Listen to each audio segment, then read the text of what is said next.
لما جبت اختبار تصادم الفيرنا في ناس كتير قالوا لي ان التصادم ده طبيعي والنتيجة دي طبيعية، ولو عايز شوف النيسان صاني هتبقى عاملة ازاي. فانا قررت النهاردة ان انا هجيب لكم النيسان صاني وشوية عربيات تاني من العربيات المنتشرة في السوق، لكن المرة دي هجيب لكم اختبار على سرعة 15 كيلومتر بس. تعال بقى نشوف العربية هتتعامل ازاي مع اصطدام بحاجز امامي ثابت، والخسائر اللي فيها بعد الاصطدام هتبقى عاملة ازاي.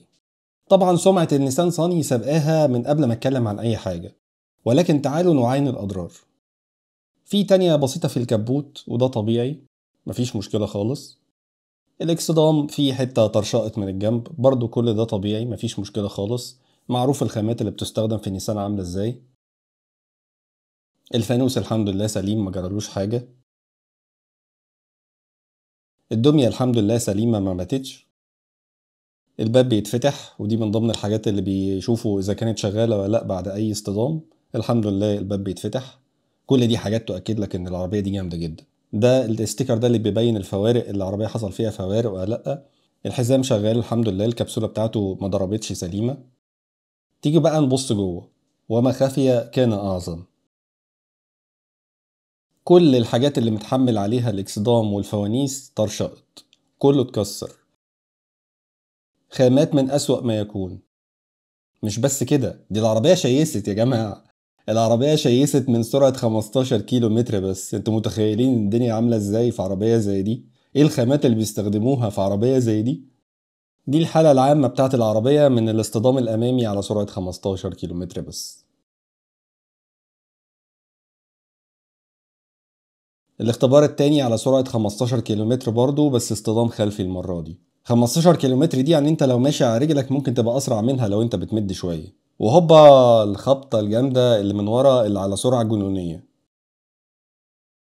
مبدئيا كده من بعيد تعرف ان العربية يعني راحت في داهية، بس الحمد لله الإشارة شغالة. تعالوا بصوا بقى على الاكسدام، بصوا الحاجات اصلا اتفتفتت ووقعت على الارض، الكليبسات اللي ماسكة الاكسدام. الفانوس طلع من مكانه. الاكسدام من ورا برضو طبعا مفعوص. الشنطة اتفتحت من قوة الصدمة الرهيبة اللي حصلت. مفيش حاجة تقريبا يعني في الجزء الخلفي ده سليمة. تعالوا نفتح بقى الشنطة الحمد لله بتفتح. الصدمة الرهيبة دي ما أثرتش فيها. ومن تحت الدنيا زي ما احنا شايفين كده الحمد لله برضو الشكمان ما وقعش على الأرض.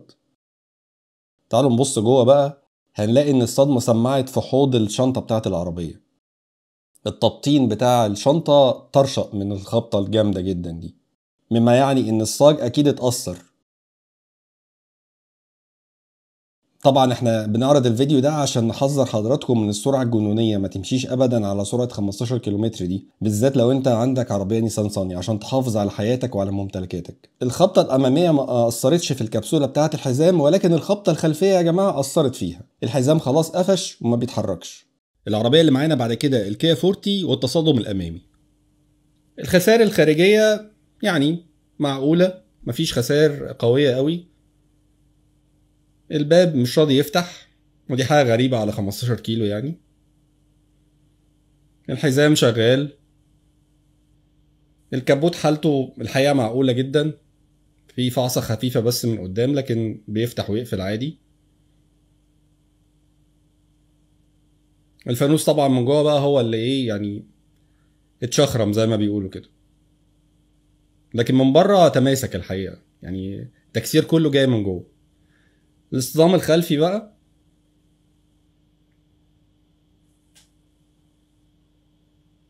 برضو من بره شكلها اسد، مفيش اي مشاكل. من جوه بقى تبتدي تشوف بلاوي سودا. يعني هل يعقل ان عربيه على سرعه 15 كيلومتر الحله بتاعه الشنطه بتاعتها يحصل لها كده؟ نيجي بقى للعصفوره الشقيه، السوزوكي سويفت.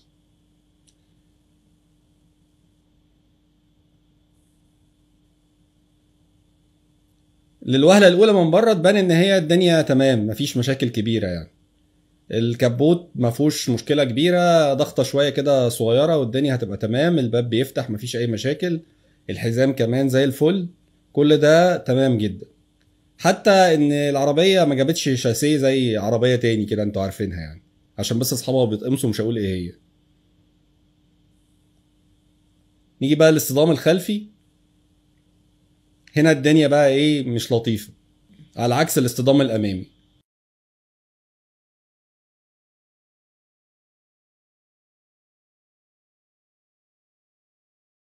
الشنطة بالرفرف بالفانوس بالاكسدام، يعني الفانوس بيقع لوحده. وطبعا نفس المشكلة من جوه، زي ما انتوا شايفين كده العربية هتحتاج تغير توم، عشان دي ما بتغيرش نص، ما فيهاش نص يتغير.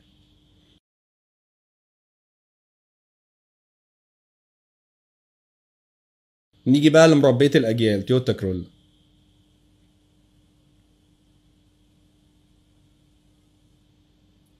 برضو الأضرار الخارجية تمام، مفيش حاجة فظيعة. الكبوت يمكن أكتر حاجة تضررت، ولكن يعني ما أقدرش أقول إن ده مش طبيعي في الحالات اللي زي دي، ولكن الباقي اكسدام عايز كليبسات، الفانوس تمام جوه بره، مفيش أي مشاكل الحقيقة. وطبعا مفيش شاسيه. الاصطدام الخلفي بقى،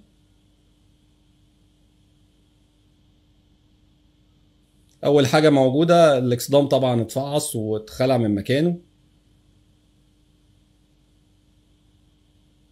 ولكن ده في المقبول، يعني ما اقدرش اقول ان هو حاجه فظيعه يعني. الفانوس برضو متماسك. العربيه من جوه زي الفل، ودي يمكن دي احسن نتيجه تصادم على 15 كيلومتر.